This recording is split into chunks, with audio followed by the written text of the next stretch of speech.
Our story begins in the Superpower Academy, where our protagonist, Ningfeng, is laughingly playing games on his phone while walking. He was engrossed in an online game when someone launched a palm strike at him, slapping him hard on the face. Wang Yu asks him what he was doing and reminds him that the Awakening exam is about to happen.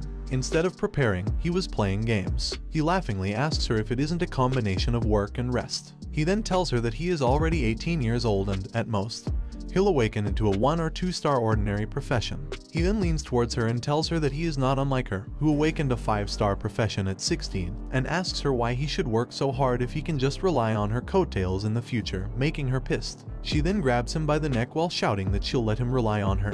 While he was choking, the men notice Wang Yu and think that she must have returned from special training. Also, their province hasn't produced such a genius as Wang Yu in many years. Wang Yu's gap between people is too wide because she is beautiful, wealthy, and talented. Then they notice him trying to take his phone back, making the men wonder who he was. One of them answers that it was Ningfeng, the infamous trash of the school, because he was about to turn 18, but still hasn't awakened. Wang Yu dragged him by the ears while the men, clearly irritated, ask how someone like Goddess Wang Yu, a nice beauty, could hang out with such a person. One of the men replied that he heard they had been childhood friends but wondered how someone like that could match up with a childhood friend like Wang Yu when he was from an orphanage. Blue Star is a world where games and reality merge, and as long as they are over 16, they have the chance to awaken their abilities and become adventurers. Someone then tells the students that the next awakening miracle could be them. Ningfeng was waiting in line, wondering what was up with Wang Yu because she was being so serious again when it was his 3rd time taking the exam, and he was not a rookie. The instructor tells them that the students called to the front should go to the testing area for assessment, and that the students who successfully awaken will receive a set of basic equipment for their profession. They should also prepare for practical testing. The students begin to chat about what they want to get when the instructor calls his name. He walks to the front while the students teasingly ask if he isn't the senior from grade 3. And whisper that he always follows Goddess Wang Yu, thinking he is so powerful, yet he hasn't awakened at 18. He then approached the teacher named Kai Wai, and with a smile, she told him not to be nervous. She ordered him to place his hand on the crystal and relax his mind, which he followed. Once settled, he waited without expecting anything to happen but was shocked when the crystal lit up, leaving everyone stunned and surprised along with him. He thought he must be able to awaken because the crystal reacted to him, and he knew that the blue light represented the magic system. The students began to laugh at him, but he didn't care, knowing that awakening would automatically teach him initial skills. He decided to see how many stars of the profession he could awaken. The crystals then released different colors, and he was shocked to see the system show him that he had awakened a 1-star profession and learned a skill, the mud marsh technique. Kai Wai thought it was a pity for him to get only 1 star, and the students began to laugh at him. They teasingly told him to hurry down because standing there was embarrassing, and that garbage is garbage. Kai Wai asked him what skill he had awakened, and when he didn't answer, Kai Wai called him again, catching his attention, and he looked back at her, confused. She thought he seemed to have suffered a big blow from his looks, and after all that silence, in the end, he was still just 1 star. She then gave him his equipment and ordered him to change into it and move to the next stage. He walked away, wondering if he had really not misheard, and remembered the system telling him that his awakening was complete and he had gained passive abilities, Dark Kinship and Mystery Gift. The system also explained to him that the passive skill, Dark Kinship, means he would not suffer a backlash from dark power and could use forbidden spells without any cost. The passive skill, Mystery Gift, meant he could release forbidden spells once a week without consumption, making him wonder if the dark power was the most evil power in that world and if forbidden spells were the highest level of magic. But then, the system told him that he got the mud marsh technique and it was beginning transformation, making him wonder what transformation meant and what it was. The system just told him that the transformation was complete, so the mud marsh technique transformed into the forbidden curse, Foul Earth Shell, leaving him stunned and confused about what was going on. He thought that darkening and forbidden spells didn't sound good and knew that he still had the practical test, so he hoped nothing would go wrong. Later, the instructor told them that 50 people would enter in groups, each battling monsters in the realm to familiarize themselves with their newly awakened skills. Candidates were not allowed to form teams or attack each other, and unmanned drones would supervise. Kai Wai told everyone to confirm their skills as soon as possible and they shouldn't worry because others wouldn't see them. The system then showed him that his active skill was Foul Earth Shell, a dark forbidden spell that summons dark power from another world to form a protective shield and was also capable of crushing all approaching enemies. He knows that those words sound very dangerous, making him wonder if it was some evil spell. He thinks he'll be in trouble if someone finds out about his skill. The instructor then ordered them to enter the arena, which they all followed, while he was shouting to the system in panic for an explanation. He then enters the portal and comes out in a sunny forest. The students begin to use their new skills to defeat the goblins inside. While the others are busy fighting with the goblins, he is busy hiding in the bush. When a goblin walks near him, he immediately hides. He was busy thinking that the entire exam venue was monitored by drones, so he dared not use those forbidden spells casually. But knowing that he didn't have any other means of attack, he decided to hide and wait for an opportunity, not noticing the drone flying above him. A man who saw him hiding angrily said that everyone else was leveling up by killing and asked what he was doing. Kaiwai called the man Captain Zhu and explained that Ningfeng awakened relatively late and wasn't in good health. Also, the only activated skill he possesses is a defensive spell, not very suitable for solo combat.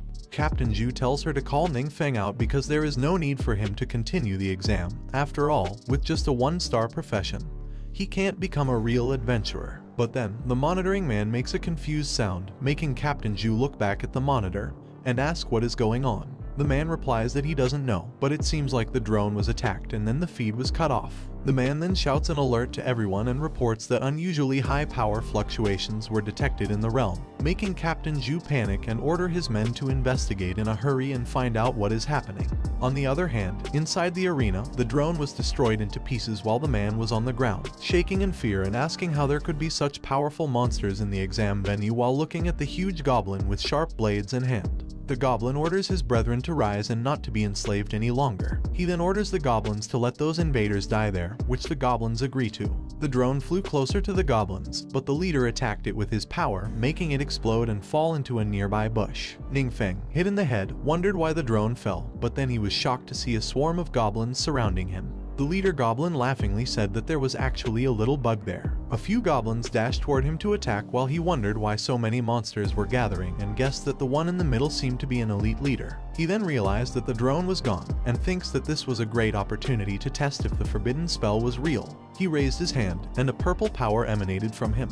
The goblin leader was shocked to see an undead rising from underground. On the other hand, at the station, a man shouted that all the screens had lost connection and suddenly, a leakage of dark power occurred in the realms, suspected to be from a king level or above monster. Captain Zhu ordered his men to call for reinforcements immediately and evacuate all non-combatants nearby. Kaiwai knew that a king level or above monster was a disaster capable of destroying a city and wondered why such a terrifying presence would be in the exam venue. Back in the arena, the goblin leader was sweating in horror and fear upon seeing his power, but Ningfeng simply released his undead to attack the goblins. He was amazed to see the forbidden spells in action, thinking they were kind of gross and sticky looking, which scared him. As his undead killed the goblins one by one, the system informed him that he had killed a goblin minion, gaining 10 experience and continuously gaining more experience points for every goblin killed. The goblin leader was shocked by the powerful darkness and asked if he was not human and how this was possible. Then, realizing his movements were slowing down, the leader shouted not to come any closer, but the undead just wrapped around it and killed it. The system then informed him that he had killed the goblin vanguard and gained 6,000 experience. A moment later, the system displayed his character information. His occupation was a mage, his level was 10, health was 10, strength was 8, agility was 8, spirit was 20, and his experience was 12. He was amazed to have gained 10 levels in one go, knowing that in previous years' practical tests, participants could only level up by 1 or 2 levels at most. He thought the experience points from the small monsters were all very low, mainly relying on the elite monster from earlier, and wondered how there could be elite monsters appearing in the exam venue. But then, an item lit up in front of him, making him realize it was the loot dropped by the elite monster, and he noticed that both items were of orange quality. He grabbed the Vanguard Mark, a consumable item of orange quality, which gave him a permanent plus 10 agility attribute.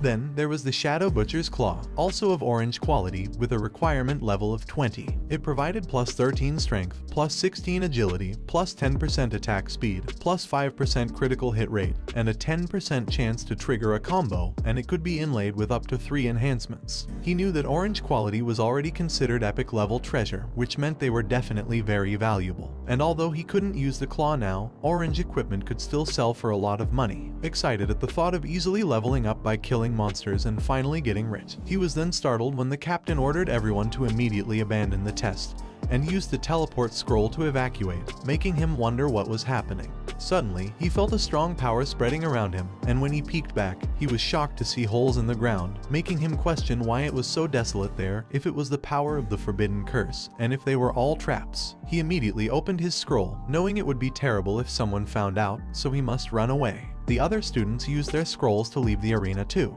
Captain Zhu shouted to everyone not to stay there and to leave immediately to return to the city. Zhu clenched his teeth, thinking that even if everyone present teamed up, they wouldn't be able to resist a king level or above monster, and he didn't know if reinforcements would make it in time.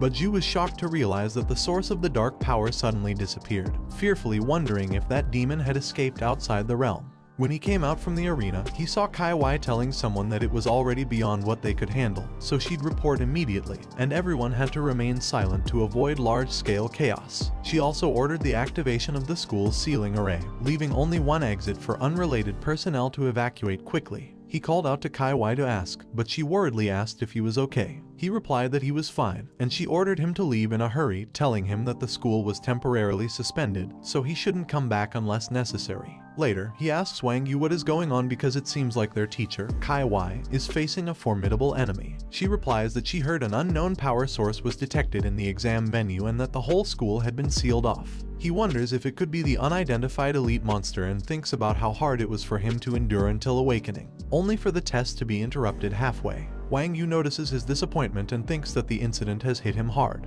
She then tells him that defensive spells can save his life, but they are not suitable for leveling alone, and starting tomorrow, he'll team up with them. He thanked her for her kindness but told her that it was not necessary because he can level up on his own. He proudly thinks that it's not that he doesn't want to, but he only knows the dark forbidden spells, so he can't casually use them in front of others, while Wang Yu looks at him, confused. She then shouts to him that no refusal is allowed, and tomorrow morning at 8 o'clock, at the west gate, she'll be waiting for him. He tried to stop her, but she just walks away, leaving him frustrated and shouting, asking why she won't listen to him. He also shouts that Wang Yu is so autocratic, but he calms down, knowing that it was bad, and wonders if he should fake being sick. He then realizes that it won't work because, with Wang Yu's personality, he can't avoid her indefinitely. He then thinks of a plan and wonders if it'll work. Later, he arrives at Yuan Cheng Exchange, aware that some equipment comes with skills attached. He plans to buy an item with a Meyer spell attached and pretend to use it tomorrow. He walks into the store, hoping that the system won't turn the equipment's skill into a forbidden spell, and thinks about selling the loot from earlier monster fights. A pretty lady asks him how she may assist him, and he replies that he'd like to purchase an item with the Meyer spell attached, whether it's a weapon, clothing, or accessory. She asks him if he is a newly awakened student and tells him that there is no need to specifically buy a low-level spell like the Meyer spell because they have many items with high-level spells attached, more suitable for leveling up. She offers to show him some, but he replies that there is no need for it because he just needs it temporarily, so the equipment level doesn't need to be too high. The lady then calls someone to assist him and walks away, remarking that after all, he was a penniless person and she was not going to bother serving him, so he should let the newcomer handle him, leaving him confused. Then, another lady asks him how she can assist him, and he replies the same. The lady showed him the equipment. He tried the gloves, armor, and a sword that he couldn't lift, but in the end, he settled for a ring. The lady asked him if he was satisfied with that ring, and he replied that it was fine. He then thanked the lady for accompanying him to so many stores and asked where he could sell loot. The lady took him to the appraisal consignment room. The man inside invited them in, and the lady informed the man, Wang, that he wanted to sell loot. He showed the armor, asking if Wang could help them evaluate it and how much it could be sold for. Wang saw that it was an agility-based orange weapon with low-level requirements, boasting excellent attributes, very suitable for newcomers, and it also came with 3 gem slots, allowing for adjustments according to needs to achieve more suitable effects. Wang told him that it was a good item and they should have several clients interested in that equipment. Wang then asked him if he had any specific requirements for its price, and he replied that the higher the price, the better. Wang said he understood and asked him to wait a moment because he would make a phone call to contact the clients. Wang then called Lady Yang to tell her that Ningfeng was her guest, so she should take care of him, which she agreed to. Wang called someone named Zhang to ask if he was still looking to find a fine piece of equipment for his son and mentioned that he happened to have one there, while Yang was pouring him tea on the side. After the call, Wang informs him that the equipment has been sold and the buyer is willing to pay 50,000 crystals. However, after deducting an 8% transaction fee, he will receive 46,000 crystals. This revelation shocks Ningfeng, and Yang stares at him in disbelief too. A moment later, Wang mentions that if he completes the formalities there, they'll transfer the money to his account immediately. Ningfeng replies that it was quick and he was just thinking about buying a few more pieces of equipment. Wang assures him that he'll recommend some shortly, guaranteeing his satisfaction. Outside the room, another lady asks the pretty lady from earlier if she didn't mention that she likes handsome guys the most and questions why she let that young man go. The pretty lady responds that she only likes rich and powerful handsome guys, implying that poor guys are not even worthy of carrying her shoes. Then, seeing him emerge with Wang and Yang, they question the pretty lady about why her client is now with Master Wang. The other lady reveals she heard that the handsome guy sold equipment for 50,000 crystal coins and was now choosing another piece of equipment, leaving them shocked to learn that it was more than 3 months' worth of their salary just in commission. The pretty lady is stunned and exclaims that it should have been her receiving him, so the commission should be hers. After his shopping, Yang tells him to take care and mentions that next time he comes, he should just find her directly. She then introduces herself as Yang Xin. The next day, Ningfeng walks outside proudly with his new equipment, relieved that he tested the equipment last night and the spell it comes with won't be affected by the system, so he doesn't have to worry about exposure. He then happily calls Wang Yu, but then someone tells Wang Yu that they didn't expect to find her there. She sees a group in front of her, comprising a shield warrior, a mage, a great axe berserker, and a cleric. She introduces them to him as members of her guild, and 2 members smile at him, but the other 2 stare at him seriously, making him wonder what was wrong with those 2 because they looked like he owed them 80 million. The shield warrior tells Wang Yu that he remembers she was about to reach her second transformation, prompting her to ask the man what he meant by it. Ningfeng was amazed upon hearing this, knowing that transformations can only be completed once every 30 levels, which made him wonder if Wang Yu was almost level 60. This revelation made it clear why Wang Yu is considered a genius girl with a 5-star rating from the beginning.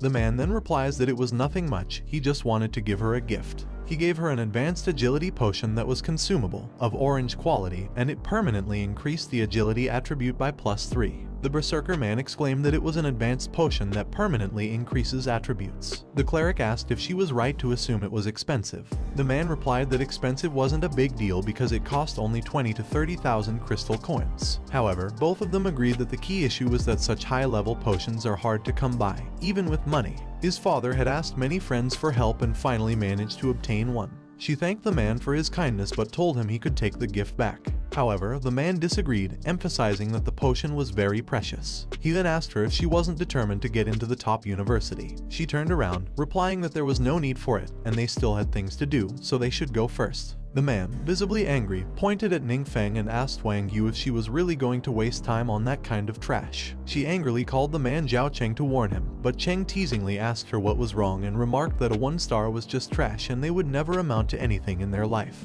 Ningfeng wondered why Cheng was suddenly targeting him, who this guy was, if he was sick, and if he should just cast a forbidden spell on him to settle the matter. The cleric lady attempted to persuade Cheng that they should leave, but he insisted she move aside, declaring it was none of her business. He vehemently told her that Ningfeng's entire body couldn't equate to the value of a single attribute potion, and that they should leave to avoid further embarrassment. However, he was calmly confronted by Ningfeng, who questioned if he was acting like a mad dog, biting people indiscriminately, and pointed out it was merely a +3 potion, yet he dared to boast so arrogantly. This made Cheng angrily retort, questioning what he had said and if he was seeking death. The mage then challenged Cheng, asking if he possessed anything more formidable to justify his attitude and why he wouldn't showcase it to them.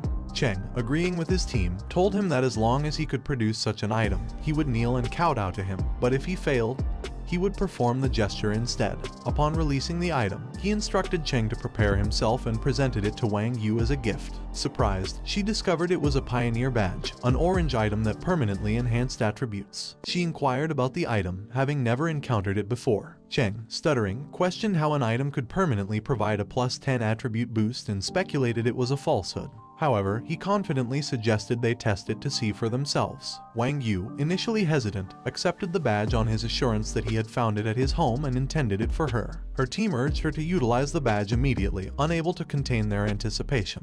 Upon using it, she excitedly confirmed the increase in attributes, astonishing the cleric lady. Meanwhile, Cheng and the mage man denied the possibility, accusing Ningfeng of theft. He reminded Cheng to kowtow audibly due to his purported hearing impairment. Cheng, defiant, refused, but when Meng Yu questioned his hesitation, he sought his team's support, only to find them departing. Left with no alternative, Cheng begrudgingly knelt and performed a loud kowtow. After that, he walked away while waving goodbye to everyone, telling them that he would see them later. Once they were far away, Wang Yu apologized to him, but he told her to stop, indicating that their relationship did not allow for apologies. Smiling, he told her that she really didn't need to accompany him because he preferred her to complete the second transformation and get into the best university. He also mentioned knowing that he couldn't level up with her around. She worriedly told him not to give up on himself, and he replied that he wasn't giving up.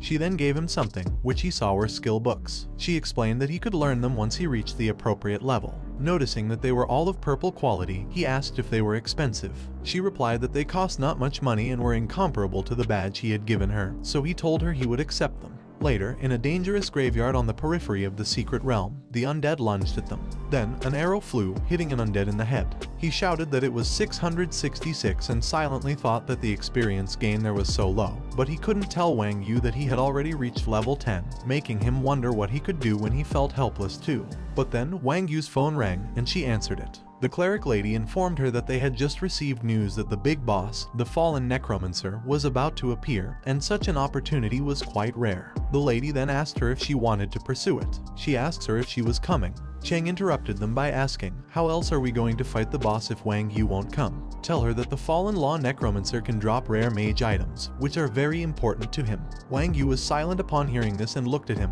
who was telling her to go because it was okay. They were both in that secret realm anyway, so he could level up later. She agreed and told him to go to the safe zone and wait for her, which he excitedly agreed to. She then jumped and flew away while he was shouting to her to take care and come play often when she had time, making her shout back at him to shut up. When she was gone, he smiled, thinking that he was finally alone, and proudly said that the big boss was there today. He was glad that he had prepared early yesterday and learned 2 more skills since they could all be used for free once. The more forbidden spells, the better. The system then showed him the passive skill, Arcane Gift, that allows all his forbidden spells to be cast once a week without consumption. He stretched his arms disappointedly, thinking that he only has 3 skill slots at his current level, and he knew that he wouldn't be able to use the skill book Wang Yu provided for him until he reached level 15. He then looked at his 3 active skills and 2 passive skills. Meanwhile, in a perilous tomb, one of the men in the other team told his members that the big boss had appeared in the depths of the secret realm's high tower, and they needed to fight their way there from here. They should be careful because that dungeon is very difficult and the monsters inside are very dangerous. However, they were all shocked when a flaming power dashed past them. The lady told her team that there was already an adventurer team ahead, making the man stutteringly wonder how they were so far ahead. But the other men noticed that it was Wang Yu and Cheng from the Lion Guild, and told his team that even if they were put on a national scale, they were still extremely powerful newcomers. The other man agreed and told them that others didn't stand a chance while looking at the Lion Guild excitedly and easily killing monsters in the front. The cleric asked the Berserker man if he felt that Wang Yu had become even stronger, to which the Berserker man agreed and responded that, after all, Wang Yu's agility had increased by 10 points. Meanwhile, in the secret realm, within a perilous tomb deep, a forbidden black hole appeared, and he came out from it while excitedly saying that the forbidden spell of spatial magic, indeed fast, is called Void Step. It's a dark forbidden spell that tears through space into the dark world, swiftly traverses to the target location, and can last for 1 hour. A moment later, an eye hole appeared on the ground, and the boss of the perilous tomb deep came out from it, but he just calmly told it that it was late. It immediately launched a powerful attack at him, causing a loud explosion and leaving nothing but dust in his previous position. It furiously called him an arrogant adventurer and demanded to know how he dared to appear alone, thinking he had vanished. But then, he reappeared behind it using his spatial magic, replying that he didn't want to share the spoils with anyone else. He then activated his Meteor Rain skill, a dark forbidden spell that summoned a fierce rain of fire from the sky, causing massive area damage. The boss was shocked to see stones raining fire above it, striking every monster in the tower and causing a huge explosion. He immediately used his spatial magic to evacuate from the rain and saw the system showing him that he had killed a corpse demon, moon demon, erosion ghost, dark feast ghost, armor warrior, and true armor warrior, gaining 12 experience points in total, 200 for each of them. The system then showed him that he had killed a fallen law necromancer, making him gain 50,000 experience points and reach level 30. He walked to the dropped items, knowing the spoils were abundant and that he could use the pendant and gemstones. Unfortunately, the 2 skill books were not exclusive to mages, still, they were worth a lot of money. He decided to absorb the necromancer emblem, thinking that even if it reduced stamina, he could accept it. After absorbing the necromancer emblem, the system showed him that during transformation, he could unlock the hidden occupation, undead wizard, or activate the prerequisite tasks for the hidden occupation of all elemental mage. He smiled, knowing that hidden occupations are quite rare and innate, so there was no way to intervene, making him wonder if those emblems could be the key to activating hidden occupations. He then decided on his choice and shouted that they should not talk anymore because a real man should become an all-elemental mage. Meanwhile, his meteor rain spread to the perilous tomb where Wang Yu and her team were fighting. The berserker, panicking, asked what was wrong and shouted that it was a terrifying magic fluctuation.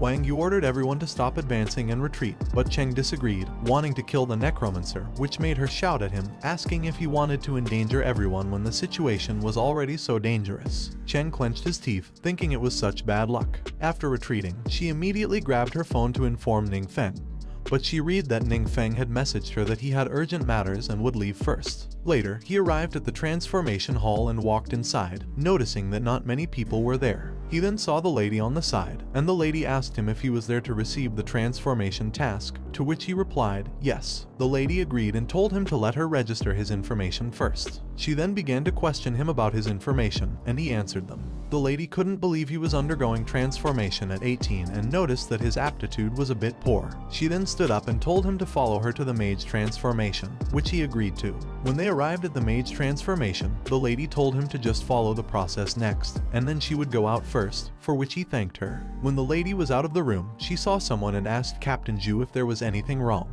Zhu replied that they had just gone to investigate on site and the perilous tomb had suffered severe damage. Moreover, the source of power was not yet clear, but the estimated threat level might reach a king or higher. The lady asked Zhu if there had been 2 king-level threats in just 2 days, and Zhu confirmed it. He then told her that he was sent by the higher-ups, requesting Solitary Shadow to take action. On the other hand, in the transformation room, the system showed Ningfeng that his first transfer mission was to become a Lick Wizard, with conditions to enter the realm of illusion, Wumang Gui Tomb, and obtain the mission item, the Blood Soul Crown. The time limit is 3 days, and the difficulty is a level. The other option is the All-System Mage God, which is the first transfer mission prequel, with conditions to enter the realm of illusions, Huyang Divine Temple, and obtain the mission item, the Holy Emblem. The time limit is 3 days, and the difficulty is S level. He chooses the All-System Mage God, thinking that it is just a prequel mission. The system asks him to verify the relevant information again. After his mission is settled, he comes out of the room, thinking that it is truly worthy of a hidden profession. Even an S-level mission has appeared. He was glad that they gave him 3 days, so it was not too stressful for him. Another lady smiled and said goodbye to him, and he smiled and waved goodbye, but he noticed that it was not the lady from earlier. Meanwhile, in the perilous tomb, a man excitedly tells Zhu that it is the first time he has seen a member of Solitary Shadow, and that their outfit is different. However, Zhu tells the man to be quiet and responds that, after all, the existence of that organization is an official secret. Zhu explained that it is said that members of Solitary Shadow all possess rare hidden professions that allow them to use the power of darkness in combat, specializing in executing special missions. The lady touched her head in pain and told everyone that it was such a powerful power of darkness that, even though it had dissipated a lot, it still affected her. She tells you that she didn't find any clues and it seems that the culprit disappeared after causing the damage, making it impossible to decide their purpose. Zhu tells her that recently, he has received reports frequently that some secret realms have shown unusual signs, which may be a prelude to some kind of crisis, and asks if there is any connection between them. She replied that it was hard to say and that she would consult with superiors and increase manpower. Zhu couldn't believe that even the famous Solitary Shadow, Quang Lan, found it troublesome. The man asks Quang Lan if the culprit is confined to a monster and if it could be others, but she asks the man back if he means if the culprit is a mutant like her, making the man apologize to her and explain that he didn't mean anything else. She calmly replies that the threat level there has exceeded the king level, and to control such a huge power of darkness, the cost is not something that the human body can bear. The man asks if it means there is an exceptionally powerful monster hidden in the city which could bring about a catastrophe at any time, to which she agrees and replies that it is likely hiding in the dark and must be found as soon as possible. Meanwhile, the monster they were talking about was in his home, finding comfort in the dim environment. He sat on his bed, thinking that after reaching level 30, 4 more skill slots had been added. He decided to start by learning 2 books Wang Yu had given him. He then told the system that he wanted to learn a passive skill, Foul Earth Defense, and clicked on it. The system showed him that the passive skill, Foul Earth Defense, automatically takes effect when attacked, with damage 100% absorbed by the Foul Earth Shell, up to the limit of damage the Foul Earth Shell can inflict. Also, once the attack stops, the foul earth shell will gradually repair itself. He figured out that forbidden curses could also merge with lower level spells to generate new effects, and with this, he had another means of defense, making ordinary damage completely ineffective against him. He then opened the other book, and the system showed him that the detected skill, Falling Rock Technique, could merge with the Forbidden Curse's Foul Earth Shell and Meteor Fire Rain, and had been executed automatically. He then learned the passive skill, Elemental Mastery, Earth, and the system showed him that it could enhance all Earth-based spell effects by 20%.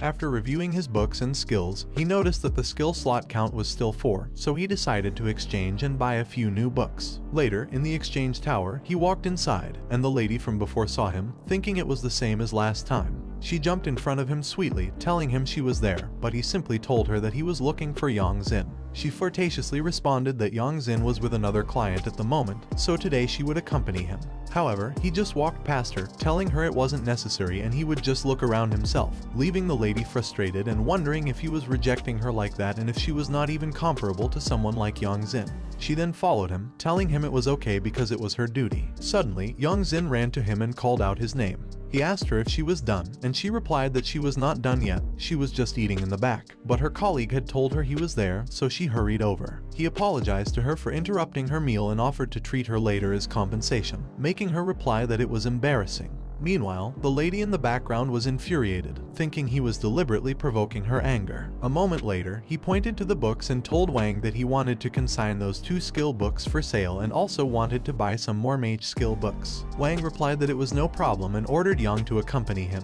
which she agreed to. Wang remembered that last time he sold an orange weapon, but this time it was purple skill books, making Wang interested in his background and deciding to send someone to find out more about him. Later, he and Yang were chatting in the restaurant. When they finished, he called the waiter for the bill, but Yang told him there was no need for it because she had already paid. Shocked, he asked her if they hadn't agreed that he would treat her, to which she replied that she had a reason to treat him and he shouldn't worry about it.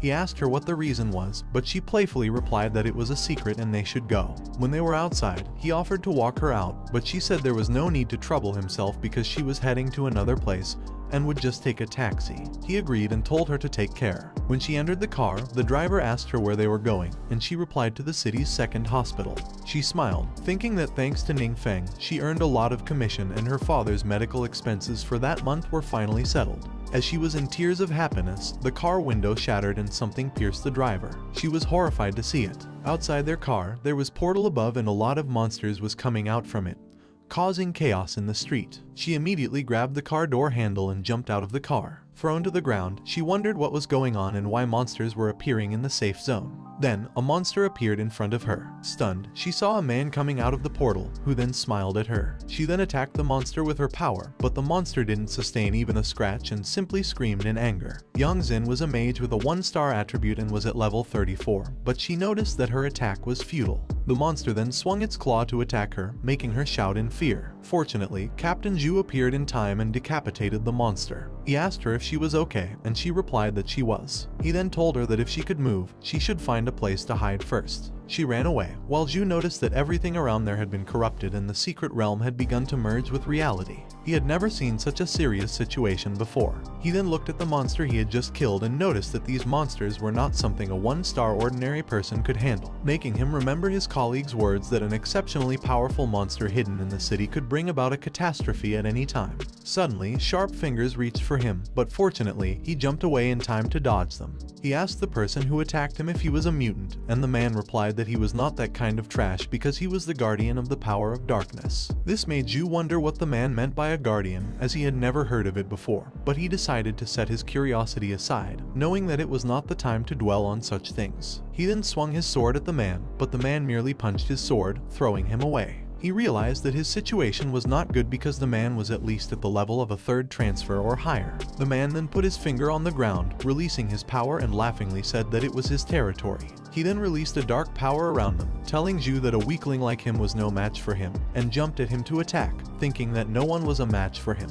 The man pierced his sharp claws into him, and the force threw him away. The man laughingly shouted that he had really become stronger and that he felt a constant surge of power by stepping on that land. Suddenly, the man's skull pendant called the man a lowly human and told him not to indulge himself, making the man apologize. Someone in the crack in the sky reminded the man that his power was granted by him and that without him, he would be nothing more than a crawling creature in the dirt like his kind. An eye then appeared in the crack, and demons slowly came out of it. The demon ordered the man, who was kneeling on the ground and shaking in fear, to prove to him that he still had value and he should use the people in the city as sacrifices for his dominion over that world, which the man respectfully agreed to. Meanwhile, someone swung the curtain aside, and it was Ningfeng who emerged from a public restroom. He was shocked to see dead bodies outside and a monster, making him wonder what was going on and what had happened, since he had just come back to use the toilet. The monster then looked back at him and dashed to attack, but the ground in front of him cracked, and he simply attacked the monster with his earth spike wall. He was glad that he had spent a lot of money to buy that weapon today, which came with a purple skill and just happened to complement his death magic bonus. He then came out of the building and was shocked to see that the street was corrupted. He then saw someone dragging a dead body, and the man threw the dead body aside when he saw Ningfeng, annoyed that there were still some overlooked insects. The man then jumped and launched his sharp claws at him, taking Ningfeng by surprise. The man successfully grabbed him, but was shocked to see Ningfeng releasing a shield, making his powerful arm shake. The man stutteringly asked how Ningfeng could block his attack, and the demon told the man that it was indeed a power of darkness. The demon also told the man that Ningfeng's power far exceeded his, but then corrected himself, stating that he sensed a more terrifying aura than death from Ningfeng. With his eyes closed, Ningfeng thought the man seemed very strong and wondered if the man could be planning to cast a forbidden curse on the city. He then opened his eyes and shattered the man's sharp crystal arm, leaving the man in disbelief and shouting for his leader demon. However, the demon simply told the man that the user he was trying to reach was out of service, so he should deal with it himself. The demons then flew up to the sky and rushed back to the crack, with the leader demon telling the demons to hurry back because they were closing. Eventually, the crack closed, and the man who was left asked what was happening and how his power disappeared. Ningfeng just smiled at the man. The so-called mutants are those who, during the awakening process, gain the hidden profession of darkness. They can wield the power of darkness, which makes them stronger than ordinary professions of the same level. However, once they lose the protection of the power of darkness, they become vulnerable. The man screams as his body pierced with an earth spike, killing him instantly. Ningfeng knows that the man could be quite troublesome but is relieved that he can focus on offense without worrying about defense. He then decides to quickly pick up the spoils on the ground and hurry home before anyone notices him. A moment later, in the destroyed city, Quang Lan and a lady appear. The lady informs Quang Lan that the monster has retreated and the invasion from the realm has ceased. She notices that two destructive spells, one being the intrusion of the realm into reality, both appear and disappear suddenly, leaving her puzzled about their enemies' intentions. She then inquires about the situation elsewhere, and the lady responds that it's basically safe, except for the heavy losses suffered by the team in the south of the city, with the current situation unknown. Remembering that the south of the city is where Zhu is in charge, she suggests that they should go there to investigate. Meanwhile, someone is looking at the man who was pierced and killed. Duan wonders if all the man's belongings have been taken. Suddenly, Quang Lan appears and orders Duan not to move. She then questions his identity. Duan shows his badge, indicating he is a member of the Cloud Realm, and assures her not to be nervous. She recognizes the badge and acknowledges that he belongs to the unofficial organization composed entirely of fighters, which he confirms. She mentions that she's heard they always act in secrecy and asks why he was there. Duan explains that the dead man was originally a member of their group but betrayed the organization and assisted the realm in invading reality, leading to a monster assault on their camp and resulting in many casualties except for a few survivors. The lady questions if this incident is similar to the recent events and wonders if the realm invasion stopped because the man died. Duan counters with a question about whether they killed the man. She responds that they didn't and are unaware of who did. Duan mentions that the man liked to hide in realm space, highlighting his cunning nature and his own failed attempts to find him. Reflecting on the situation, Quang Lan realizes that despite Zhu's strength, the entire army was wiped out, suggesting that directly killing the enemy stopped the realm invasion. This revelation leads Quang Lan and Duan to speculate whether there exists such a formidable figure in Kinyu City. Duan then walks away, prompting her to ask where he is going, to which he replies that he is off to find something. Meanwhile, in Ningfeng's home, he was shouting with happiness upon discovering that the man's drop actually included 2 pieces of orange set equipment for the fighter profession. They are Eternal Glory, a top set accessory of orange quality with a level requirement of 120, and then Eternal Glory Pants, another set accessory of orange quality, also requiring level 120. However, he remembered that the man wasn't wearing them, leading him to guess that it was probably because the man's level wasn't high enough. He knew that if the man had warned them, he would have had to use forbidden techniques to defeat the man. He then stares at the man's pendant, noting its strange appearance, lack of quality, and unknown information. Flicking the pendant, he hoped there was no ancient god hidden inside of it. The pendant didn't move, but using the pendant, the demon was watching him. The demon, glad that he reacted quickly and closed the realm, hoped he hadn't been discovered. When Ningfeng stared at the pendant and expressed his hope that no ancient god was hidden inside, the demon jumped in shock and panically ordered his demons to cut off all their contacts and not to expose their location hastily, which the monsters quickly followed. The demon sighed with relief, thinking it was close and admitting it scared him to death. He also wondered how Ningfeng sensed him. The next day, in the city hospital, Zhu lay on the hospital bed, covered in bandages, and told Quang Lan that it was the young fighter who had saved them. He recounted how, as soon as the enemy saw the young fighter, they immediately opened a rift in the realm and escaped. She agreed, telling Zhu that she could vaguely feel that Duan's strength was comparable to hers. The man pondered whether the man, who had evaded capture by even the strongest, had actually been taken down by a mysterious figure. She speculated that it seemed to be the case for now. She then mused that perhaps the mysterious man was just passing by.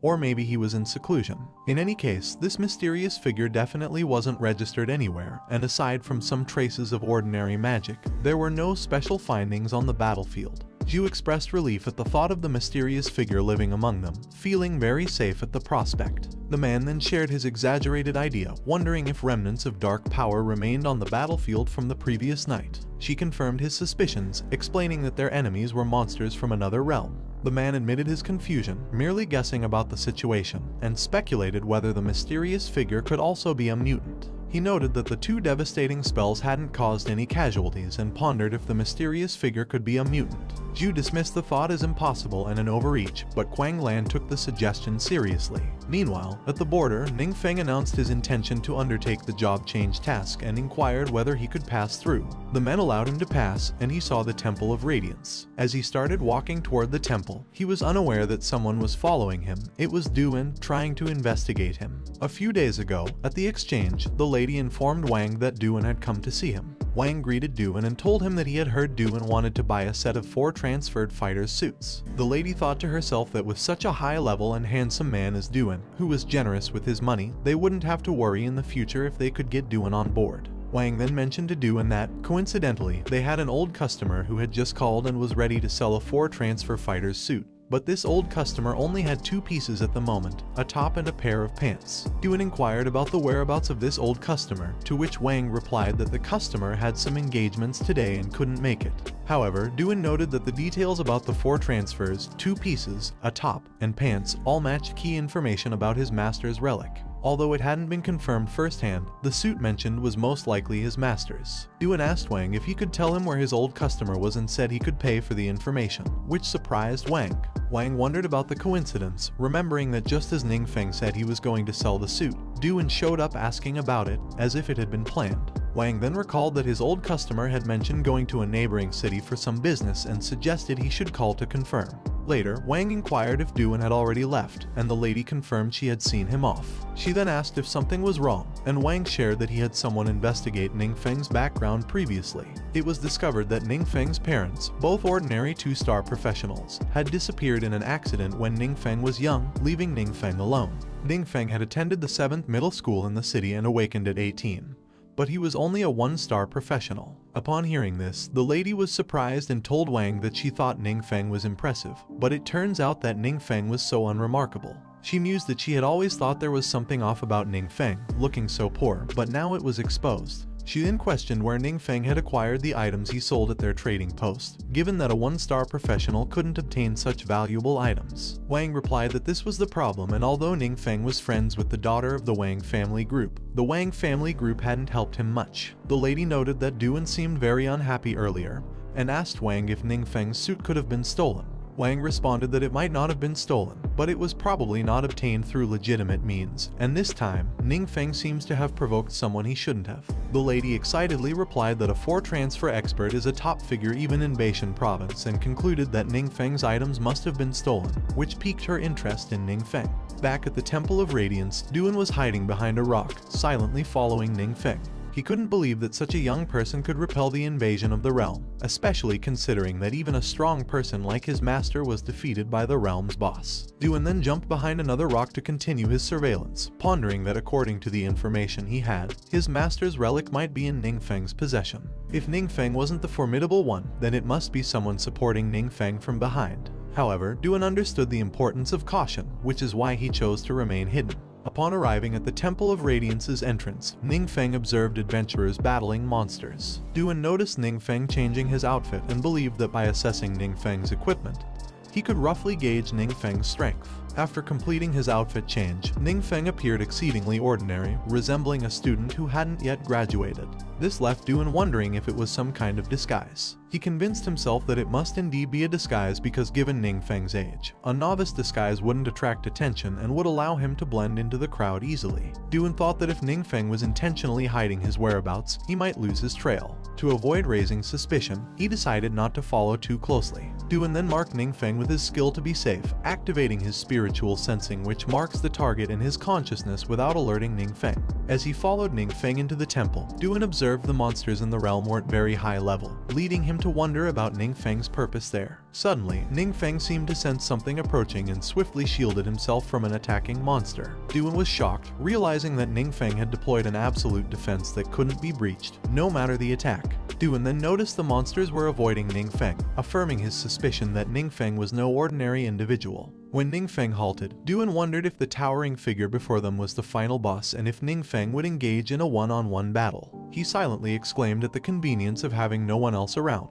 Observing the boss, Duan was puzzled by why someone as strong as Ningfeng would battle such a low-level boss. It was strange, especially since the statue didn't move at all. Ningfeng surveyed the area, noting the mission guide made no mention of the huge statue, which was trembling with fear, trying hard to remain still. He entered the room and loudly declared that it should be there. Then, he observed a colossal statue, an angel, floating in the sky. The faceless boss revealed its glowing eyes and flew away, leaving Ningfeng astonished. He looked up, questioning why it fled, while Duan, hidden behind him, wondered in shock if it could be a rare hidden boss and how Ningfeng had come to know about it. The system informed Ningfeng that his mission was the all-series Mage First Turn mission.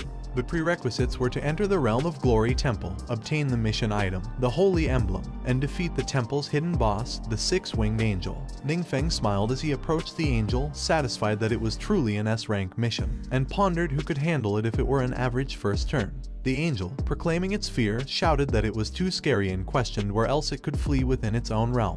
As it hurriedly tried to fly away, a formidable thunderstorm gathered above the temple. Despite its fear, the angel didn't hesitate to ascend, attempting to escape Ningfeng's presence. Ningfeng raised his open palm upwards, activating his Thunderfall descent skill, which could summon a massive thunderstorm, calling down the power of the heavens. A huge eye materialized in the sky, unleashing a powerful thunderbolt that struck the fleeing angel, causing it to slowly disintegrate into ashes. The thunder also turned the temple into ash, and Duan was on the ground, fearing what he had witnessed. Duan couldn't believe it because he had never seen that kind of world-destroying magic before. Duan knew that the strength of Ningfeng was definitely above his master's, making him wonder if Ningfeng could be the rumored 8-turn powerhouse. On the other hand, Ningfeng sighed, thinking that before completing the first turn, his level couldn't increase any further. He noticed that he had accumulated many experience points, which were simply a waste to him. However, he decided to forget about it because, with the emblem in his hand, he would go back and complete the mission. The emblem was the Holy Emblem, consumable, of orange quality, and it could permanently increase spiritual attributes by 8 and the recovery effect by 100%. He then took out his teleport scroll to go back, but Duan rushed to him and called him Big Shot to tell him to wait a moment. He was stunned in horror upon hearing Duan and wondered when Duan had come and if he had seen it. Duan noticed that Ningfeng's expression looked very unhappy, so Duan told him not to be angry and that he could explain. Then they heard a loud noise, and Ningfeng noticed that it was the alarm. So, he told Duan that they should leave there first, and they could talk outside, to which Duan replied that he got it. When they were out of the Temple of Radiance and settled in a quiet place, Ningfeng asked Duan if he meant he had been following him all that way. Duan apologized to him and explained that he didn't mean anything else because he just wanted to confirm. After all, Ningfeng looked very young, and if Duan hadn't seen it with his own eyes, he wouldn't have believed it. Duan then told him that even though his master, as strong as he was, had paid with his life back then, his master could only temporarily seal the invading realm and let that traitor escape. Over the years, that traitor had been using humans as sacrificial offerings, trying to break the seal, and Duan had been chasing that man for a long time. but without success. Ningfeng knew that Duan was a 4th turn powerhouse and thought that if Duan hadn't revealed himself, he wouldn't have noticed at all. But he knew that in the end, it was because his level was too low, and at that rate, exposure was just a matter of time. Duan was in horror when he noticed that Ningfeng suddenly fell silent and wondered if Ningfeng could be planning to silence him to cover his tracks. Duan then told him that he really appreciated him avenging his master, so if he ever needed anything in the future, he should let him know. Ningfeng knew that Duan's level was not low and Duan was a lone wolf, so if he could establish a good relationship with Duan, he guessed it would be useful. He then told Duan that he didn't want anyone else besides him to know about today's matter, and Duan confidently replied that he could rest assured that he would keep that secret. Duan knows that Ningfeng's magic carries a strong dark power, but it does not harm the innocent. Moreover, Ningfeng repelled the realm invasion and saved the entire city. So, no matter the reason, Duan knows that Ningfeng deserves his respect. They then walk to leave, with Duan looking at Ningfeng and deciding to settle down in Kinyu City since he has nowhere else to go. Suddenly, his phone rang, and when he answered it, it was his teacher, Kai Wai. Kai Wai asked him where he was and if he needed anything because she was out of town and getting ready to come back. She also tells him that there is something she'd like to ask him about and they can talk when she gets back. He agreed and ended the call, wondering why Kai Wai suddenly called him. Meanwhile, in some rooms, Quang Lan asks Kai Wai how it went, and Kai Wai replies that from the tone of the conversation, it doesn't seem like there is anything wrong and Ningfeng is already preparing to come back. Quang Lan tells her that Ningfeng, a student who just awakened a few days ago, suddenly reached the level of the 1st turn, and if it wasn't for the timely investigation, it might have been overlooked. She tells Quang Lan that Ningfeng has a good character and studies diligently, so she believes Ningfeng is not a bad person. Quang Lan tells her that she didn't say Ningfeng was a bad person, but some things need to be clarified. Later, in the meeting room, a man tells everyone that the preliminary situation is as it is, and they will continue to follow up, but they also hope to attract the attention of the superiors. An old man asks if there is anything else, which Quang Lan nods to and asks everyone if it is possible that the 2 destructive spells in Kinyu City were caused by mutants. The 3 men become silent for a moment, and the old man asks her how she could ask such a question if she is a mutant herself. The old man explained to her that mutants use dark power and the brain needs to bear corresponding costs. The more powerful the mutant, the greater the costs they bear, making them consume their life, lose sanity, and even turn into new monsters themselves. The old man also tells her that even the most ordinary costs, if one is not careful, can lead a mutant to an irrecoverable end, and a mutant is equivalent to a king-level threat that simply cannot exist. The man called her his old classmate and told her that she was getting more and more confused. He also told her that he admired her imagination regarding the king-level mutant and that if she liked making up stories so much, she might as well become a screenwriter.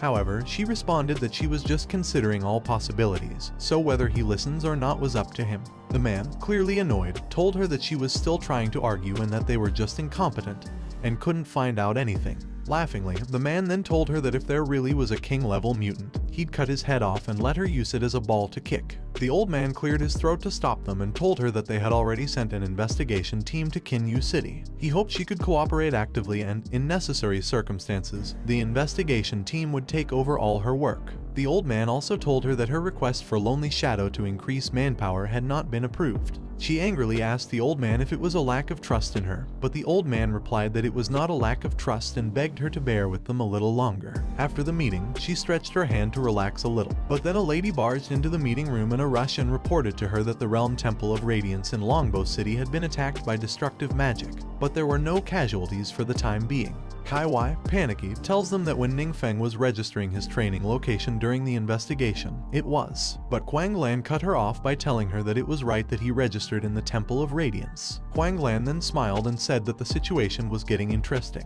Meanwhile, Longbow City was enveloped by a barrier, leaving everyone inside wondering what exactly happened over at the Radiant Sun Temple. A man assured everyone not to worry because the barriers had been raised to the highest level, which would isolate the dark forces from the outside and not affect the downtown area, making everyone believe that it should be safe. He was frustrated that the commotion they caused earlier had triggered the highest alert directly, and they'd just have to wait for the alert to be lifted before taking the car back home. But then, a crack appeared in the sky inside the barrier, and a monster peeked out from it, slowly emerging. The huge monster noticed a magic barrier in front of them and questioned why it was being opened, but decided to dismiss it, thinking humans are so fragile for always hiding behind their turtle shells. A swarm of monsters then came out of the crack, with the leader teasingly saying that it was too bad for the humans because those things couldn't stop them anymore. The monster leader then pointed to the barrier and ordered his monster minions to attack. The barrier allowed the minions a way to fly through, leaving everyone confused. The man who had been reassuring the people looked up, wondering what those creatures were, and they were all shocked to realize that they were monsters. A guard, panicked, asked why monsters were breaking through the barrier, but the man noticed that the barrier wasn't damaged, making them wonder how the monsters got in.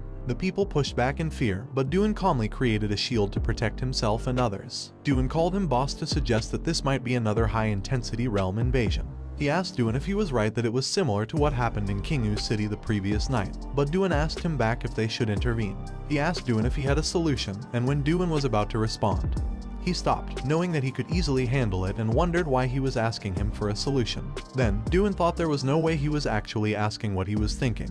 He was clearly testing him. Duin then stretched his neck while telling him that he understands and he should leave it to him, leaving him confused. But he realized that there were so many people around, and it was not convenient for him to intervene, so he thought he should let Duin handle it and replied, "Okay." The leader monster landed on the ground, shocking everyone. The monster teasingly laughed as one of the guards released his arrows while shouting that the leader monster was dead. However, the leader monster easily blocked them with his sword. Another guard appeared behind the leader monster to attack.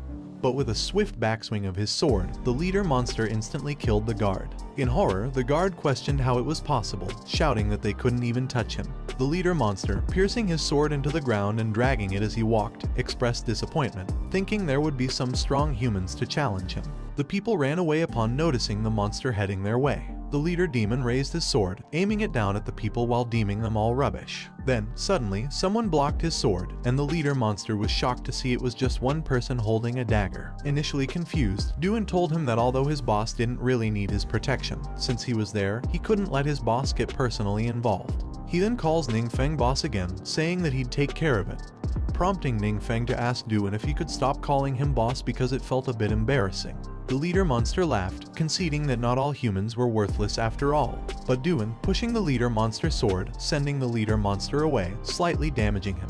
Before the monster could regain his composure, he was shocked to find Duin in front of him with daggers. Duin then easily slashed the leader monster into pieces within seconds, leaving the onlookers in disbelief. They questioned the level of Duin's strength, as the monster stood no chance, and exclaimed that Duin possessed considerable skills, likely indicative of a high star hidden class. Duin walked back to Ningfeng while the leader monster exploded into pieces behind him.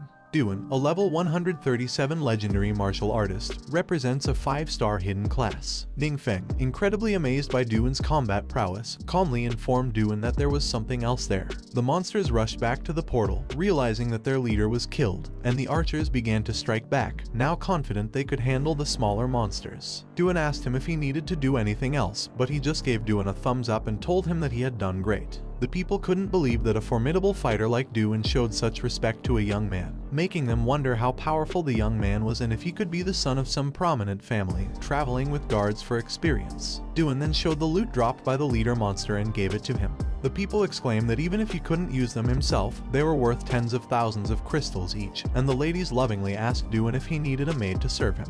He saw that one item was a big golden charm named Chasing Red, which he thought was an agility skill book perfect for Wang Yu. The other item was Dark Shield, and he told Duin that they would sell the shield for money later. A warrior, being helped by a priest, called them two mighty warriors and asked if they could have a word with them, which they agreed to. A moment later, the mayor of the city respectfully thanked them for intervening and saving Longbow City. The man then introduced himself as Kai Dongming, the mayor of Longbow City, and noted that they seemed unfamiliar and not like locals. He replied that they were originally there on business but had been stuck there and couldn't leave for now. He then inquired if Kai Dongming had any idea why they were there. Kai Dongming, visibly afraid, replied no and asked if it was because they had triggered the highest alert. Kai Dongming then apologized, admitting that it was their fault for causing such inconvenience. He quickly clarified that it was not their fault, knowing he was the one who had caused it. Kai Dongming then ordered his man to fetch the flight scroll they had just bought and offered it as an apology, which the man agrees to. He was surprised upon hearing this, knowing that the flight scroll was a rare find in those parts, and although it was single use, it made short distance travel convenient and fast. Kai Dongming mentioned they had an unpleasant request due to the chaos lately and asked if they could stay in Longbow City for a few days because, as they saw, their defense forces were indeed a bit thin.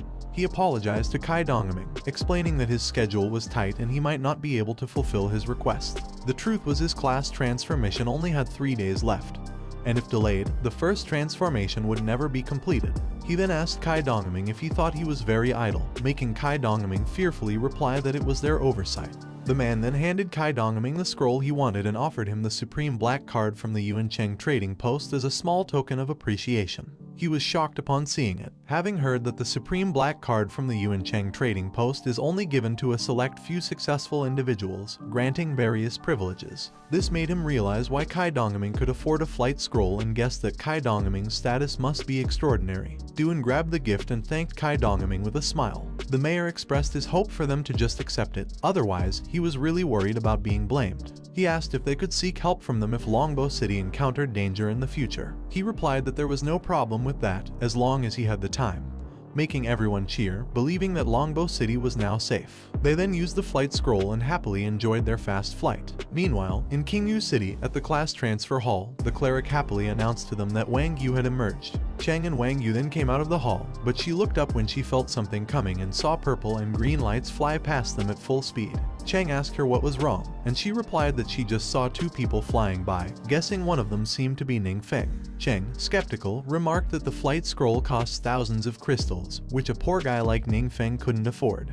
He also questioned what Ning Feng was doing at the class transfer hall since he had just awakened. She sternly warned Cheng that if he ever spoke ill of Ning Feng again, she would make him regret it. Cheng stepped back in fear, wondering why he always brought up a worthless loser, and what was wrong with him compared to Ning Feng. The cleric then diverted their attention by inquiring about her second transformation tasks. Cheng proudly stated his was a grade, lamenting he didn't achieve an S grade. The Berserker man reassured Cheng that an A grade was already commendable and only the luckiest could get an S grade. The Mage man added that completing a second transformation at 18 was already an achievement coveted by top universities, and A grade tasks were rare opportunities. The cleric then turned to Wang Yu, who silently looked down, prompting a pause from the group. The cleric noted Wang Yu's strange expression and speculated if she had drawn a task below C rank. Chen smugly thought that even the praised genius girl has her off days, as the task level directly affects attribute bonuses and skill unlocks. Chen consoled her not to be too upset and to just work hard to catch up in the future, offering his help if she fell behind with a C grade task, thinking it was quite a setback. She angrily informed Cheng that she was not upset about an A grade, so she wouldn't be upset about an S grade, leaving her whole team shocked. The cleric asked her why she hadn't said so earlier, and she replied that it was because her situation seemed different from others, revealing her task had unlocked a hidden class never seen before. Well guys, that's the end of the video. If you like this video, comment part 2 in the comment section. Also subscribe to the channel, hit the bell and like the video. Thank you for watching and see you next time again.